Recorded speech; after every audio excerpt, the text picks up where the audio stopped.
Hey guys, welcome back to Demonata Month. Today we're going to be looking at Beck, the 4th book in the Demonata series by Darren Shan. If you don't know what Demonata Month is, make sure to check out the link in the description. I've got a full explanation there.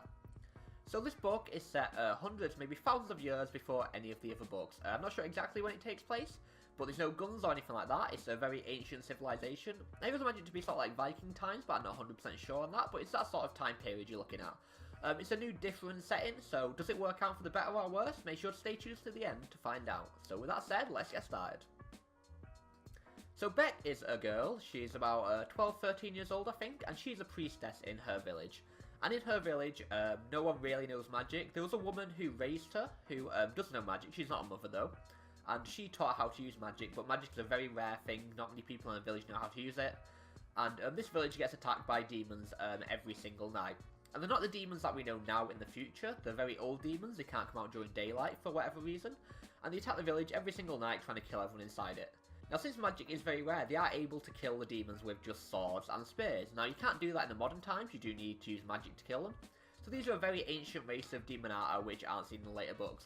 So it was really interesting seeing something a bit different. So rather than everyone using magic to kill these demons, you've got people choosing swords and spears and cutting the heads off, chopping the limbs off, and actually being effective. So Beck was raised by another priestess in the village who taught her how to use magic. Now, she's not as strong at magic as the other protagonists in the books are. She is pretty weak. She can use a bit of magic, but it's nothing really that special.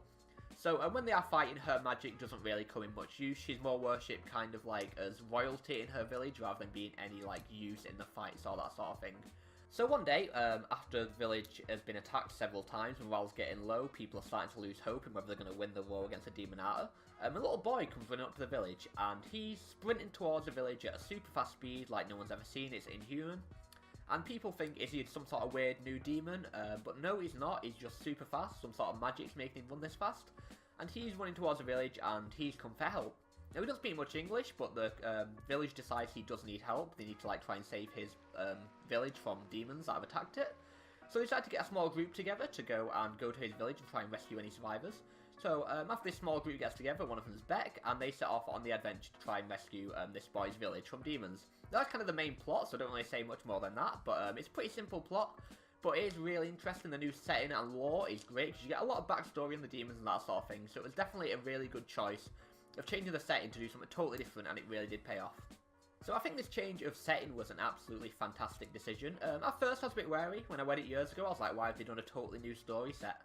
Way before anything else. But there are links to the main story. It's nothing direct, like Demon Thief and Lord Loss, they've got like direct ties with like Lord Loss and things that happen with like Vein and Artery. But this, it's got a very few ties because the demons are a very old race.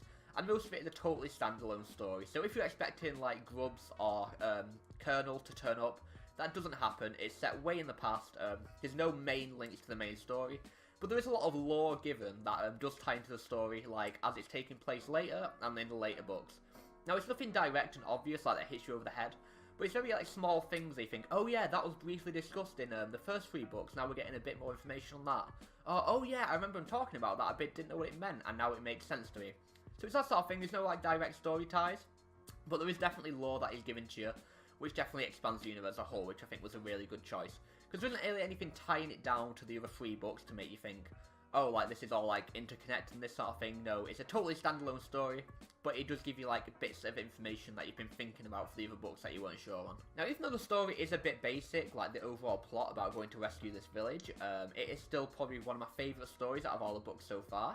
It's really gripping, it's really intense, and the whole new lore is probably my favourite part about it. You learn so much more about the demons and how they worked back then, and like how the demons actually function that you don't really get in the other books, because you're seeing it from like a main character's point of view who's just in the modern society meeting these demons. But back then, demons were like a regular occurrence for these villagers, so they used to fight the demons, so they know more about the demons than like our protagonists do now. Because in this village, the demons were like a constant threat that keep attacking them. They're not a new thing, so they're used to fighting them. So they know how the demons function, they know how they work, and it was really interesting learning about that. Well, in the other books, it's kind of like, oh, like what are these creatures, these demons? No one really knows what they are for the most part. So I can't decide whether I actually like this book or Lord Loss more. I actually love Lord Loss, and I love this book as well, but I found like they're both totally different, but they're both absolutely fantastic. Like, I like the small plot of Lord Loss, like quite an intimate plot. Whereas in Beck, it's a lot more of a bigger expansion of the world and the lore. And you got a bit of that in Demon Thief, but this is a lot more about like learning how the Demonata first came into our world, how the humans first dealt with the Demonata and that sort of thing. That was really fascinating to learn about.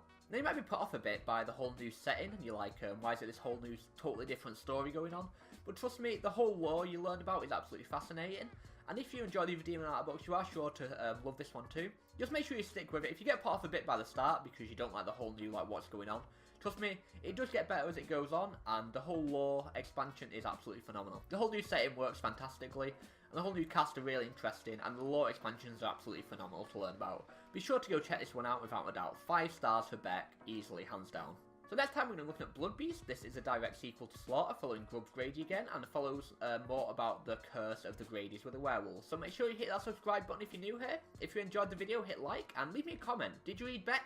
What did you think of the new setting? Did you enjoy it? Did you not enjoy it? Make sure to let me know. I hope you guys have enjoyed, and with that said, this is JJ Goodman, over and out.